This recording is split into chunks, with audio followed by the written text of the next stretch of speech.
गीता में भगवान श्री कृष्ण कहते हैं सह यज्ञा प्रजा सृष्टवा पुरोवाच प्रजापति। तीसरे अध्याय का 10वां श्लोक भगवान कह रहे हैं कि भगवान ने जब प्रजा की रचना की, प्रजापति ने जब प्रजा की रचना की तो साथ में यज्ञ की भी रचना की। यज्ञ किस लिए? इदम नमम के लिए, प्रकृति के सहयोग के लिए, प्रकृति के साथ जीवन का सहचर्य बना रहे। देवता तुम्हें पोषण करें। देवता कौन? प्रकृति की शक्तियाँ, और तुम देवों का पोषण करो। जब हम देवों का पोषण करना बंद कर देते हैं तो देवता हमारा पोषण करना बंद कर देते हैं। यानी कि जब हम प्रकृति का पोषण करना बंद कर देते हैं तो हम प्रकृति का क्षरण और विरोध करने लगते हैं। तो प्रकृति जीवन का विरोध करने लगती है। आज का पर्यावरण संकट यही तो संकट है, ये धर्म का संकट है। धर्म का संकट जीवन पर संकट लाता है। जब चित्त शुद्धि के लिए हम चलते हैं, यात्रा करते हैं, राम कथा सुनते हैं, राम भक्ति में स्नान करते हैं, तो इस राम कथा का दायरा बड़ा व्यापक है। हमने कहा नाम रूप गुण लीला भगवान की, जो भगवान का उद्देश्य है। अभ्युत्थानम धर्मस्य, धर्म के उत्थान के लिए, तदात्मानम सृजाम्य हम।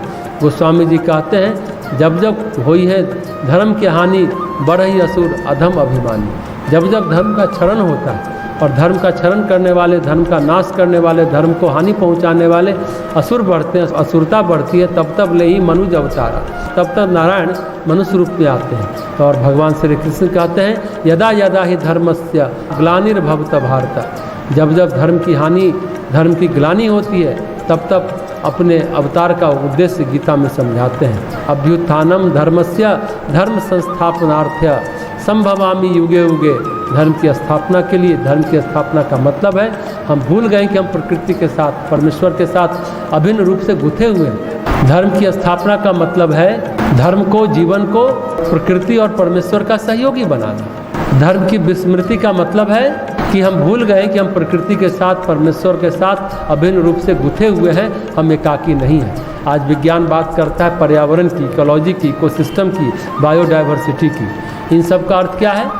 हम सब एक दूसरे से गुथे हुए हैं। हमारे भीतर एक सिम्बायोसिस है। हमारा लिविंग एक सिम्बायोटिक लिविंग है, सहजीवन है, सहजीविता है। बायोडाइवर्सिटी क्या कहती है कि हम एक प्रजाति को नष्ट कर दें तो दूसरी प्रजाति नष्ट होने लगती है। एक प्रजाति दूसरी प्रजाति पर निर्भर है। वनस्पतियाँ, पशु पक्षी सभी एक दूसरे पर निर्भर है।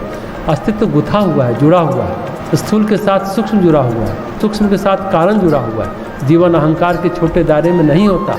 बार बार धर्म ने कहा कि अहंकार का परित्याग करो, भक्ति ने कहा, योग साधना ने कहा, ज्ञान वेदांत ने कहा, संतों ने कहा, साधुओं ने कहा कि अहंकार का परित्याग करो। अहंकार का परित्याग इतना अनिवार्य क्यों हो गया है? क्योंकि अहंकार हमको अलग थलग कर देता है। अहंकार कहता है कि मैं, धर्म कहता है कि हम सब।